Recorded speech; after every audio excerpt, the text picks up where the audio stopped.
CORSA tires. We'll change that a little typo po natin doon. And tip-off of the game is brought to you by CORSA Motorcycle Tires. Dominate this stolen by Portales. Ano ba dito aasahan natin? Run and gun ba ito? It seems like since Phuket is a new team, Chigi, no? Parang nag-a-adjust pa sila. We should expect a faster-paced ball game for them. Tabla tayo sa dalawa, 8:23 remaining here in the first quarter. Miller showing us some range in the early. That should have a play for Miller and the other bigs with an outside shot. Sino yung pangalan yon? Sige nga. UAAP MVP Ken Bono. Alam mo ba, thing out of their system para mag-settle down, di ba? Ayun. Speaking of settling down. Ngayon pa ako yung pinag-uusapan na show you our stuff from the outside. But once it loosens up, expect the big guy siguro to get those touches. Meantime, Gerald has been playing this well, di ba, noong huling. They're giving Miller the open space, the open look. Such a luxury to have a veteran in Reyes. That time daw, kahit malaki yung tumira sa labas, you have Reyes inside to Coraldo's board. Fresh na fresh legs. Fresh na fresh. 12-4 is our score in favor of Phuket Waves. I'm expecting Edsel to be Emerson, and Ian Pardo will be taking care of James Martinez. But James says, looking at us here, as if to say, I am back. 3 small and 2 big dito sa kanilang 5 na nasa loob. Bear J, boom, it's good. Talking about the bigs, no, of Phuket, doesn't really look 3 of the 5 on the floor right now. And to think Umyanosi is already huge and wide, as Kinyo showing us that he has that soft bounce secured by Ray. Gerald Anderson, Chigi, no, yesterday might be the leading scorer, pero he was a bit off from 3, 1 out of 7. Bring the lead of Phuket Waves up to 9, 20-11. Bear J, after scoring a 3, decided to put that ball on the floor. Williams, that ball is still alive. Look at Miller. 3rd attempt, 4th attempt. This time it's good. Ray Miller almost gunning for a double-digit Waves. Tumatalon naman sila di ba, Coach? Nagbabox out naman, but it's too tall. It's too tall, too hefty. Now, this could be a good source of points for CORSA. Jojo Kunan.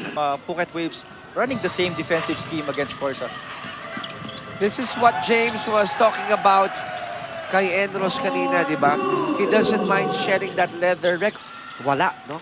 Walang tinamaan yung tira ni Ian Pardo.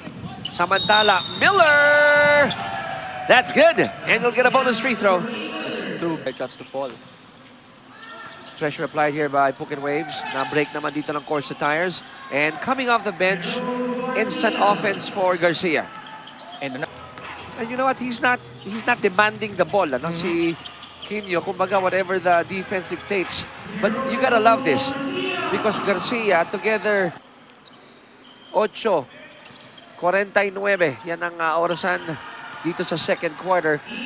And this is a nice start here for 3 from their bench have already contributed offensively. Reyes, the sneaky attack. And I've seen that a million times. Melon via link or QR code, and pwedeng mag-walk-in po on the day itself. Just buy tickets sa venue. Gate. Bayan, no? Very athletic, very quick, pero pinalusutan niya under the kilikili shot a la Marlu. I love that term. Miller continues to score here. Ano ba niya, taas na lang kamay niya, shooting. That's a nice comparison there. Meantime, Edsel, you gotta love how... I always say that sa basketball. Have a perimeter shot and you'll remain relevant in the sport of basketball. Yes. And Reyes is sizzling hot here in the first half already with 10. Being carried by their bench right now. Wow, he says, can I join the 3-point party? Garcia not afraid, but Miller was there saying, nope, not on my watch. Martinez strolling the park.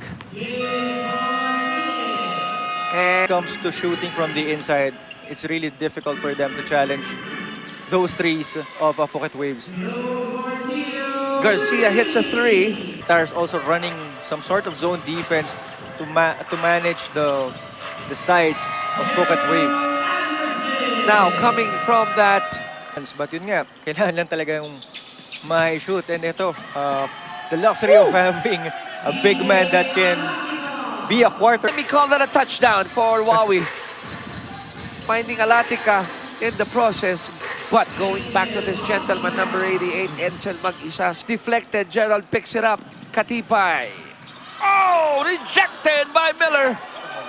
Ray Miller has been everywhere for Phuket winning. Before we end the first half, Reyes gets it to Quino. Williams, nang mama sa loob. 13 to shoot. Straight. And that shot was as straight as it gets.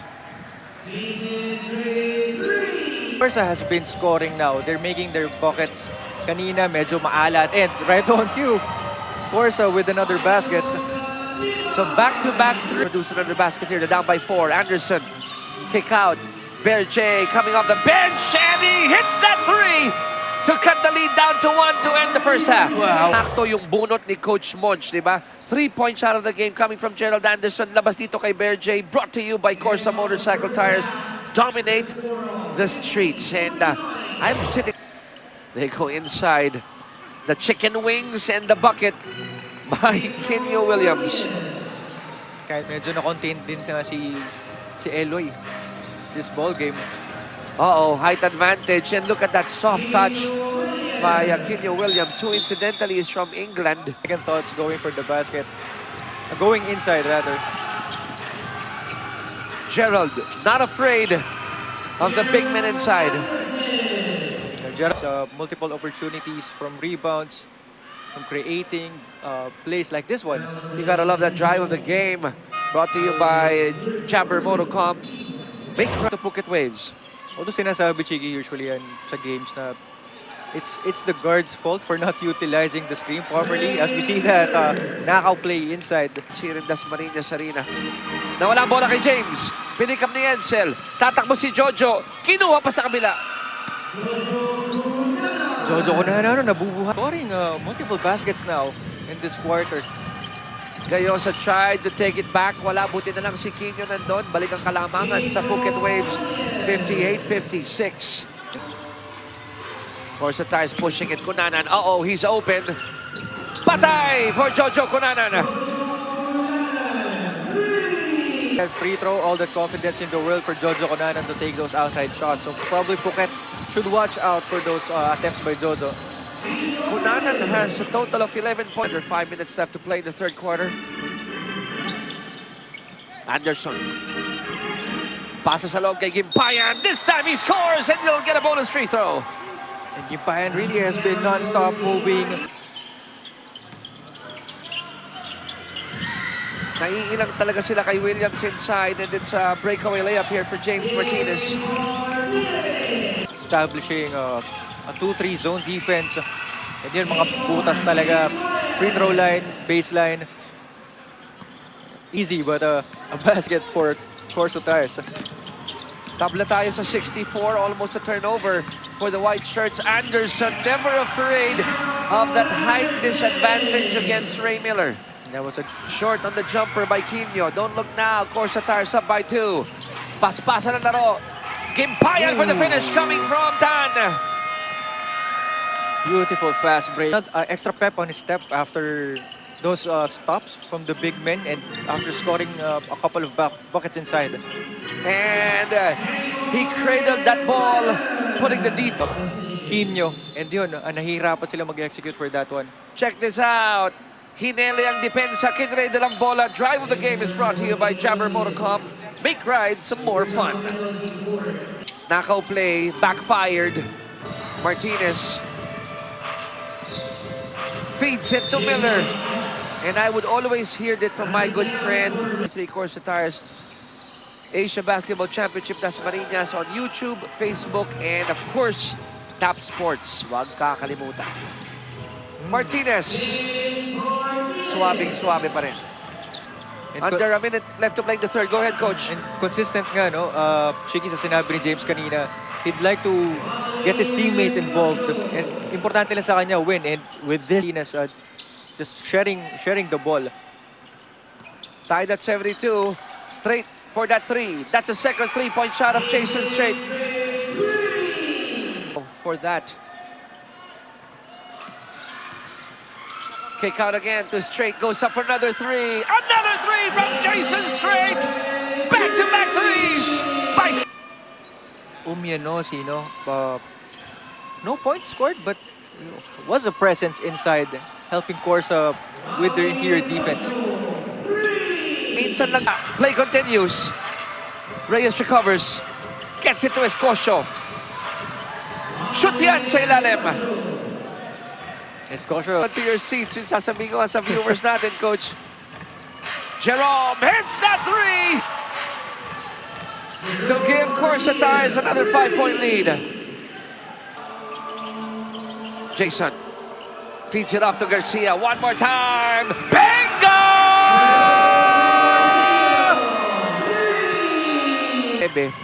Tapos, dito sa ating fourth quarter, pinapagpatuloy nila yung magandang pangitain ng kanilang opensiba, no? And the same story, no, during the first half, it was the bench for CORSA.